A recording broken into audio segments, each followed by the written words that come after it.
Chapter 17 of the Coming of Man into the West. When 300 years and more were gone since the Númenor came to Beleriand, in the days of the long peace, Finrod Filegond, Lord of Nargothrond, journeyed east of Sirion and went hunting with Maglor and Medras, sons of Valinor. But he wearied of the chase and passed on alone towards the mountains of arid London, that he saw shining afar, and taking the dwarf road, he crossed Gillian at the ford of San Ethrad, and taming south over the upper streams of Askar, he came into the north of Osirian, in the valley among the foothills of the mountains below the springs of Talos. He saw lights in the evening, and far off he heard the sound of song. At this he wondered much, for the green elves of that land lit no fires, nor did they sing by night. At first he feared that the raid of orcs had passed the leaguer of the north. But as he drew nearer, he perceived that it was not so, for the singers used a tongue that had been not heard before, neither that of the dwarves nor of orcs. Then Filegond, standing silent high, the night shadow of the trees, looked down into the camp, and there he beheld a strange people. Now these were a part of the kindred and following of Bear the Old, as he was afterwards called a chieftain among men. After many lives of wandering out of the east, he had led them at last over the Blue Mountains, the first of the race of men, to enter Beleriand. And they sang because they were glad and believed that they had escaped from all perils and had come at last to the land without fear. Long Filegond watched them, and love for them stirred in his heart, but he remained hidden in the trees until they had all fallen asleep. Then he went among the sleeping people and sat beside their dying fire, where none kept watch, and he took up a rude harp. Here, rude means rough harp. A harp is instrumental music, instruments used to make music, which Bear had laid aside, and he played music upon it such as the ears of men had not heard, for they had as yet no teachers in the art, save only the dark elves in the wild lands. Now men awoke and listened to Filegond as he harped and sang, and each thought that he was in some fair dream, until he saw that his fellows were awake also beside him. But they did not speak or stir while Filegond still played, because of the beauty of the music and the wonder of the song. Wisdom was in the words of the elven king, and the hearts grow wiser that hearkened to him. For the things of which he sang, of the making of Arda and the bliss of Aman beyond the shadows of the sea, came as a clear vision before their eyes, and his elvish speech was interpreted in each mind according to its measure. Thus it was that man called King Filegond. King Filegond, whom they first met of all the elder Nom.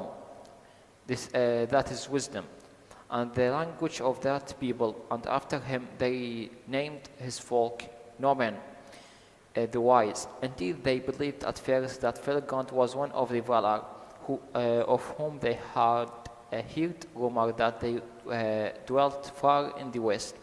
And this was, some say, the cause of their journeying. But Filegond dwelt among them and taught them to knowledge, and they loved him and took him to their lord, and were ever after loyal to the house of Finarfin. Now the elder were beyond all the other peoples skilled in tongue, and Filegond discovered also that he could read in the minds of men such thoughts as they wish to reveal in speech, so that their words were easily interpreted. It is said also that these men had long had dealing with the dark elves east of the mountains, and from them had learned much of their speech. And since all the languages of the Quenya were of one origin, the language of Bear and his folks resembles the elven tongue in many words and devices. It was not long, therefore, before Felagund could hold converse with Bear, and while he dwelt with him, they spoke much together. But when he questioned him concerning the arising of men and their journeys, Bear would say little, and indeed he knew a little. For the fathers of his people had told a few tales of their past, and the silence had fallen upon their memory. Darkness lies behind us, Bear said, and we have turned our backs upon it, and we don't desire to return thither, even in thoughts. Westwards, our hearts have been turned, and we believe that there we shall find light. But it was said afterwards among the Eldar that when men awoke in Heldorian at the rising of the sun, the spies of Morgoth were watchful, and tidings were soon brought to him. And this seemed to him so great a matter that secretly under the shadow he himself departed from Angband and went forth into Middle-earth, leaving to Sauron the command of the war. Of his dealing with men, the Eldar indeed knew nothing at that time and learnt but little afterwards. But the darkness lay upon the hearts of men, as the shadow of the kinslaying and the doom of Mandos lay upon the Noldor. They perceived clearly even in the people of the elf friends whom they first knew, to corrupt or to destroy whatsoever arose new and fair, was ever the chief desire of Morgoth, and doubtless he had the purpose also in his errand. Errand means the mission, in his mission, by fear and lies to make men the foes of the Eldar, or the enemy of the Eldar, and break them up out of the east against Beleriand. But this design was slow to ripen. Slow to ripen. Ripen here means grow or to become mature. So this design of the evil to be scattered across the men, or to be, let's say, fruits, is slow to go, and was never wholly achieved. For men, it's said, were at first very few in the number, whereas Morgoth grew afraid of the growing roar and union of the Eldar, and came back to Angband, leaving behind at that time but few servants, and those of less might and cunning. Now Felagund learned from Bear that there were many of other men of like mind, who were also journeying westward. Others of my own kin have crossed the mountains, he said, and they are wandering not far away, and the Halloden, a people from whom we are sundered in speech. Sundered in speech means we have some difficulty in speech, are still in the valleys of the eastern slopes, waiting tidings before they venture further. There are yet other men whose tongue is more like to ours, with whom we have had dealing at times. They were before us on the westward march, but we passed them, for they are a numerous people, and yet keep together and move slowly, being all ruled by the chieftain whom they call Marak. Now the green elves of Osiriand were troubled by the coming of men, and when they heard that the Lord of the Eldar from over the sea was among them, they sent messengers to Felagund. Lord, they said, if you have power over these newcomers, bid them return by the way that they came, or else to go forward. For we desire no strangers in this land to break the peace in which we live in. And these folk are heroes of trees. Heroes means the cutters or the choppers of the trees, and hunters of the beasts. Therefore we are their unfriends, and if they will not depart, we shall afflict them in all ways that we can. Afflict means causing pain to them or trouble to them, in all the ways that we can. Then by the advice of Beleriand, Beor gathered all the wandering families and kindreds of his people, and they moved over Gillian, and took up their abode in the lands of Amrod and Amras, upon the east banks of the Killian, south of the Nan Elmoth, near to the borders of Toriath. And the name of the land thereafter was Astolat, the encampment. But when after a year had passed, Beleriand wished to return to his own country. Beor begged leave to come with him, and he remained in the service of the king of Nargothrond. While his life lasted, in this way he got his name Beor, whereas his name before he had been Balan. For Beor signified vassal. Vassal means assistant or lieutenant in the tongue of his people. The rule of his folk he committed to Balan, his elder son. So the son of Beor of Balan is Balan. When Beor or Balan departed with the Finrod, Beleriand took the lead to his son, who named Balan. And he did not return again to Astolat. Soon after the departure of Beleriand, the other men of whom Beor had spoken came also into Beleriand. First came the Haladan, but meeting the unfriendship of the Green Elves, they turned north and dwelt in Thargillion, in the country of Caranthir, son of Valinor. There for a time they had peace, and the people of Caranthir paid little heed to them. The next year, Marak led his people over the mountains. They were tall and warlike folk, marching in ordered companies, and the elves of Assyrian hid themselves and did not waylay them, maybe because they were afraid from them, because they were tall and warlike people. But Marak, hearing that the people of Beor were dwelling in the green and fertile land, came down the dwarf road and settled in the country south and east of the dwelling of Baran, son of Beor, and there was a great friendship between those people. Beleriand himself often returned to visit men, and many other elves out of the westlands. Both Noldor and Sindar journeyed to Astolat, being eager to see the Aiden, whose coming had long been foretold. Now Atani, the second people, was the name given to men in Valinor, in the lore that told of their coming, the Quenya of the elves, while the Atani of the men.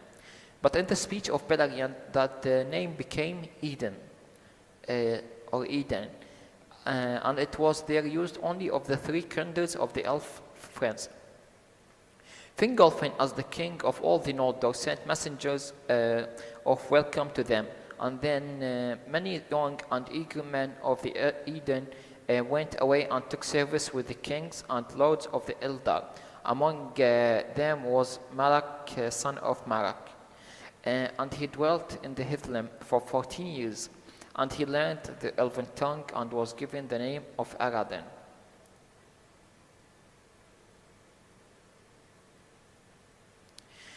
The Eden did not long dwell content in Stolat, for many still desired to go westward, but they did not know the way. Before them lay the fences of the Doriath, and southward lay Syrian, and its impassable fence. Therefore the kings of the three houses of the Noldor, seeing hope of strength in the sons of men, sent word that any of the Eden that wished might remove and come to dwell among their people. In this way the migration of the Eden began, at first little by little, but later in families and kindreds. They arose and left Stolat until after some 50 years many thousand had entered the lands of the kings. Most of these took the long roads northward until the way became well known to them. The people of Beor came to Dorthonion and dwelt in lands ruled by the houses of Finarfin. The people of Araden for Marak, his father, remained in Stalad until his death.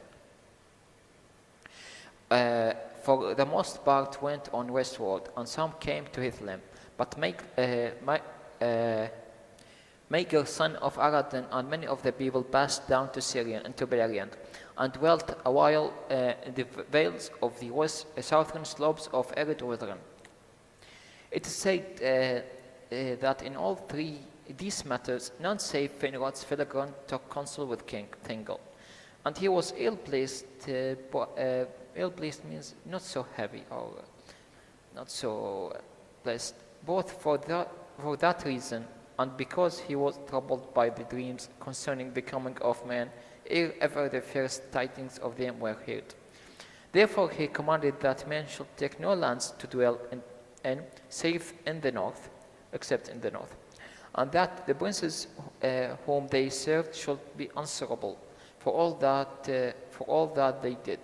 And he said, Into Doriath shall no man come while my realms lasted, not even those of the houses of Beor who served Finrod, the beloved. Miriam said nothing to him at that time. But afterwards she said to Galadriel, Now the word runs on swiftly to great tidings, and one of men, even of Beor house, shall indeed come, and the girdle of Miriam shall not restrain him, for doom greater than my power shall send him. Doom here means decision, greater than my power shall send him. And the songs that shall spring from that coming shall endure when all the Middle Earth is changed. But many men remained in Estalad, and there was still a mingled people living there long years after, until in the ruin of Beleriand they were overwhelmed or fled back into the earth. For beside the old who deemed that their wandering days were over, there were not a few who desired to go their own ways, and they feared the Eldar and the light of their eyes. And then dissension awoke among, dissension here means quarrel or strife, awoke among the Eden, in which the shadow of Morgoth may be discerned. Discerned means recognized or perceived. For Satan, it is that. For certain, it's that he knew of the coming of men into Beleriand and of their growing friendship with elves. The leaders of discontent were Beric of the house of Beor and Amlak, one of the grandsons of Marak, and they said openly, We took long roads desiring to escape the perils of Middle-earth and the dark things that dwell there. For we hear that there was light in the west, but now we learn that the light is beyond the sea.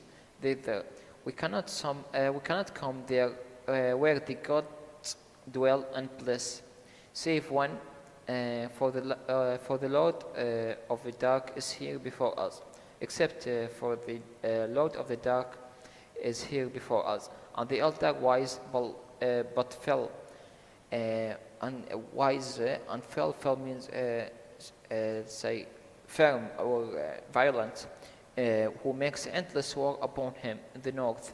He dwells, they say, and there is the bane and death from which we fled. We will not go that way. Then a council here means that we ordered, like, we have to go to the Valinor or the land of gods, and we thought it's near, but it's behind or beyond the sea, and we can't go there, except that we have, we can't stay there, and except that the Lord of Dark is here beyond us. But Eldar are wise and violent and doing endless war upon him, so where he dwells. So there is no bane that will be among us while the Eldar next to us. Then a council and assembly of men was called, and great numbers came together, and the elf friends answered Beric, saying, Truly from the Dark King come all the evils from which we fled. But he seeks dominion over all Middle-earth, and whither no shall we return, and he will not pursue us, unless he be vanquished here, or at least held his leaguer. Only by the valor of the elder he is restrained, and maybe it was for this purpose, to aid them at need, that we were brought into this land. So we brought to this land to aid the elder against the Dark Lord, means Morgoth. To this Berg answered, let the elder look to it. Our lives are short enough, but there arose one who seemed to all to be Amlak, son of Imlak, speaking fell words that shook the hearts of all who heard him. All this is but elvish lore. Tales to beguile means charm or enchant newcomers that are unwary. The sea has no shore, there is no light in the west. You have followed a full fire of the elves to the end of the world. Which of you has seen the least of the gods? Who has beheld the Dark King in the north? Those who seek the dominion of Middle-earth are the elder, greedy for wealth. They have delved in the earth for its secrets, and have steered to wraith the things that dwell beneath it, as they have ever done, and ever shall. Let the orcs have the realm that is theirs, and we will have ours. There is room in the world, if the elder will let us be. Like a rumor said of Amlak, son of Imlak, speaking that all that was just elvish lore, means unreliable stories about there is a god or there is a shore where the Valinor is present. It's all just lore, not reasonable or rational story or out of truth. And there is no light in the west, and whoever see the Dark King refers to Melkor or Morgoth. That's all just a tale, and it's all held by the elder who were greedy and built deep or delved into the grounds, and where the orcs or devil creatures arose. Let the orcs have their own realm, and we have our realm. Then those that listened sat for a while astounded, and a shadow fell upon their hearts, and they resolved to depart. Resolve means desired or decide to depart far from the lands of the Eldar. But afterwards Amlak returned among them and denied that he had been present at their debate or had spoken such words as they reported. And there was doubt and bewilderment among men. Then the elves' friends said, you will now believe this at least. There is indeed Dark Lord, and his spies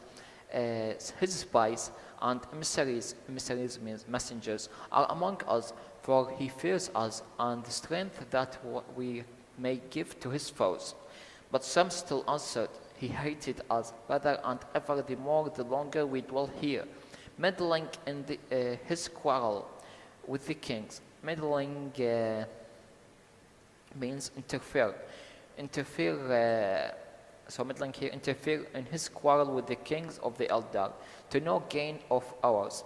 Many, therefore, of those that yet remained in Istalad made ready to depart, and Berg led 1,000 of the people of Beor away southward, and they passed out of the songs of those days. But Amlak repented, saying, I have now a quarrel of my own with the master of lies, which will last to my life's end. And he went away north into the service of Maithros. But those of his people who were of like mind with Berg chose a new leader, and they went back over the mountains into Eriador and are forgotten.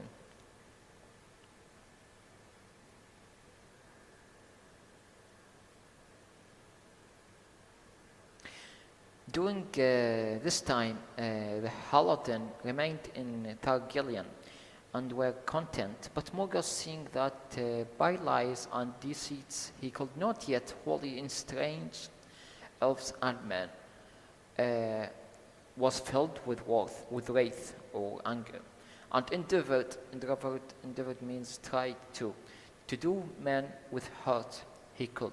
Therefore he sent out an orc raid, and passing east it escaped the leaguer, and came in stealth back over the arid London by the passes of the dwarf road, and fell upon the Hallodan in the southern woods of the land of Caranther. Now the Hallodan did not live under the rule of lords or many together, but each homestead was set about. Means that they are not living under one kingdom, but everyone has a homestead or house that distant from each other, and governed its own affairs, and everyone governed its own house. And they were slow to unite, but there was among them a man named Haldad, who was masterful and fearless, and he gathered all the brave men that he could find, and retreated to the angle of land between Askar and Gillian. And the uttermost corner he built a stockade. Stockade means a barrier formed from a upright wooden post or stake, especially as a defense against attack. So it's not like a castle or fortress, but slightly from wood. Across from water to water, and behind it they led all the women and children that they could save. There they were besieged until their food was gone. Haldad had 20 children, Haleth his daughter and Haldar his son, and both were valiant and in defense. For Haleth was a woman, a great heart and strength. But at last Haldad was slain in a sortie against the orc. Sortie means attack made by troops from position of defense. So when Haldad with the troops made an attack from their defense against orcs, they were slain. He was slain. And Haldar, who rushed out, Haldar his son, who rushed out into his to save his father, body from their butchery, was hewn down beside him. Hewn means cut or chopped, or cut here means beside him. So he was also slain, him and his son. Then Haleth held the people together, Haleth his daughter. They held his people together, though they were without hope, and some cast themselves in the river and were drowned. But 7 days later, as the orcs made their last assault and had already broken through the stockade, there came suddenly a music of trumpets, and Caranther with his host came down from the north and drove the orcs into the rivers. Then Caranther looked kindly upon men and did Haleth great honor, and he offered her recompense, a way of compensation for her father and brother. And seeing overlaid what valor there was in the Eden, he said to her, "If you will remove and dwell further north, there you shall have the friendship and protection of the elder and the free lands of your own." But Haleth was proud and unwilling to be guarded or ruled, and the most of the Hallodan were of like mood. Therefore she thanked Caranther, but answered, "My mind is now set, Lord, to leave the shadow of the mountains and go west, whither others of our kin have gone." When therefore the Hallodan had gathered all whom they could find alive of their folk, who had fled wild into the woods before the orcs, and had gleaned means he extracted or looted what remained of their goods in their burnt homestead. They took Haleth for their chief, and she led them at last to Estolad. And there dwelt for a time, but she remained a people about. and were ever after known to elves and men as the people of the Haleth. Haleth remained their chief while her days lasted, but she did not wed, didn't being espoused or married, and the headship afterwards passed to Haladin. Haladin, son of Haldar, Haldar, son of Haldad, her brother. Soon, however, Haleth desired to move westward again, and though most of her people were against this counsel, she led them forth once more, and they went without help or guidance of the elder. And passing over Kelon and Eros, they journeyed the perilous land between the mountains of Terror and the girdle of Midian. That land was even then not yet so evil as it after became.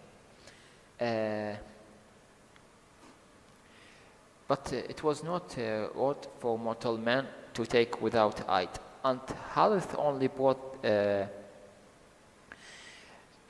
brought her people through it with hardship and loss, constraining them to go forward by the strength of her will. At last they crossed over the Butchak, and many bitterly repented of their journey, but there was now no returning, and therefore in new lands they went back to their old life as beasts they could. And they dwelt in 3 homesteads in the woods of Talath Dernan beyond Tiglan, and some wandered far into the realm of Nagrothron. But there were many who loved the lady Haleth and wished to go whither she would, and dwell under her rule. And these she led into the forest of Berithel between Tiglan and Syrian. Thither, in the evil days that followed, many of her scattered folk returned. Now Berithel was claimed as a part of his realm by King Thingol, though it was not within the girdle of Midian, and he would have denied it to Haleth. But Philagond, who had the friendship of Thingol, hearing of all that had befallen the people of Haleth, obtained that grace for her, that she should dwell free in Bethel, upon the condition only that her people should guard the crossing of Tiglan against all the enemies of the Eldar, that allow no ox to enter their woods. To his Haleth answered, "Where are Haldad my father, and Haldar my brother? If the king of Dariath fears a friendship between Haleth and those who have devoured her kin, then the thoughts of the Eldar are strange to men."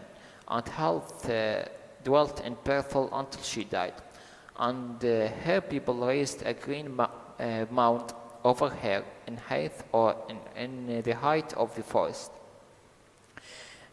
Green mound, just like a pile or a climax of soil for her grave.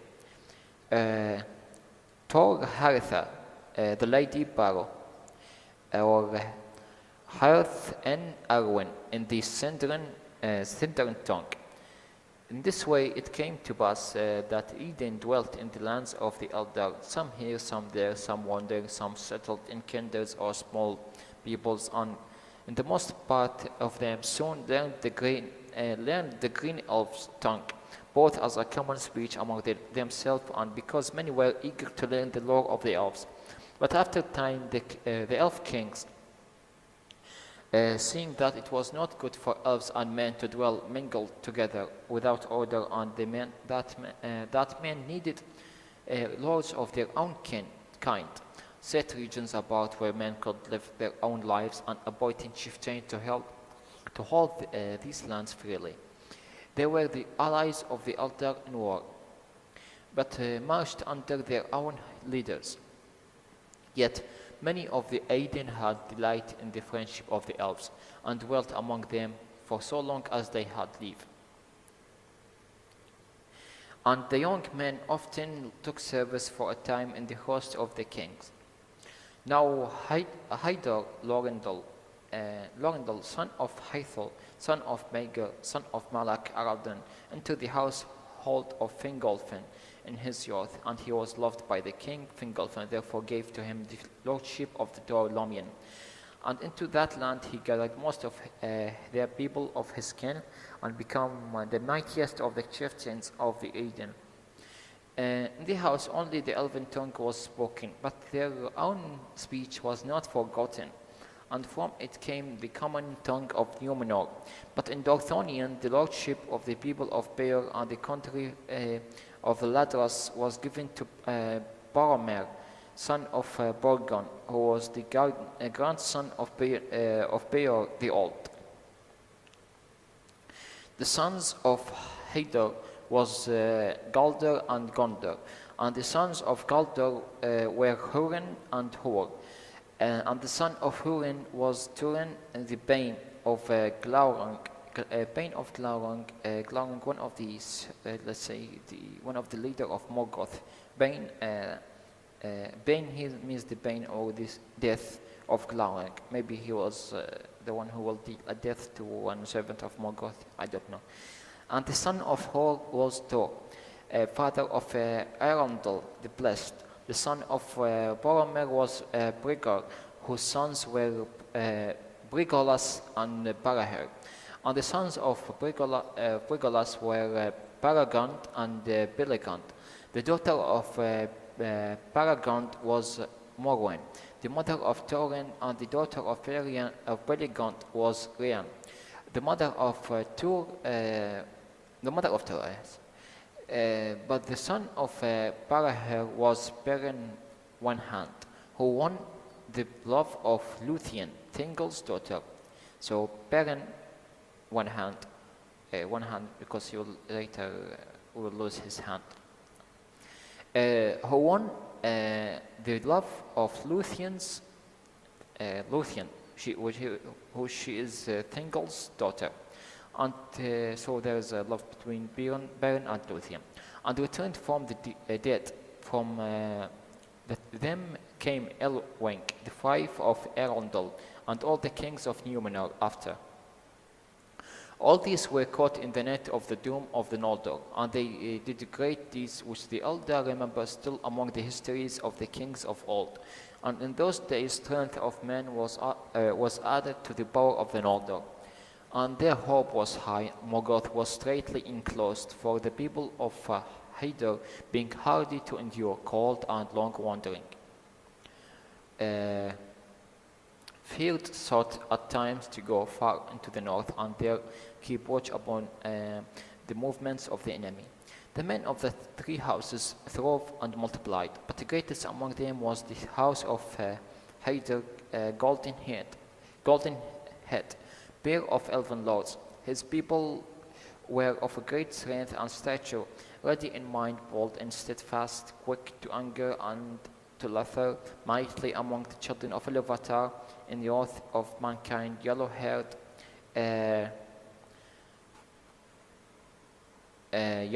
they were for the most part, and blue-eyed, but not so was Thorin, whose mother was Morwen of the house of Beor.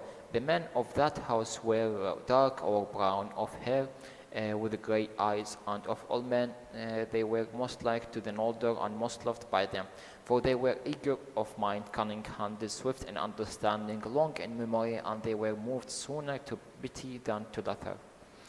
Like to them were the woodland folk of Haleth, but they were of lesser stature and less eager for lore. They were used to few words and did not love great concourse of men. And many among them delight in solitude, wandering or solitary wandering free in the green woods, while the wonder of the land of the elder was new upon them. But in the realm of the west their time was brief and their days unhappy. The years of the Eden were lengthened according to the reckoning of men after their coming to Beleriand, but at last Beor the Old died when he had lived 93 years, for 44 of which he had served King Felagund. And when he lay dead of no wound or grief, but stricken by age, the elder saw for the first time the swift waning of the life of man, and the death of weariness which they knew not in themselves. And they grieved greatly for the loss of their friends. But Beor at last had relinquished his life unwillingly and passed in peace. Relinquished means give up his life and willingly and passed in peace.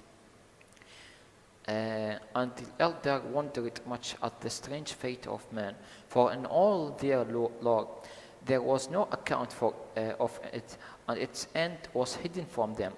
Nonetheless, the Eden of old learned swiftly of the elder all such art, knowledge, and they could perceive, and their sons increased in wisdom and skill until they far surpassed all others mankind, who dwelt still east of the mountains and had not seen the elder, nor looked upon the faces that had beheld the light of Valinor. And this is the end of this chapter.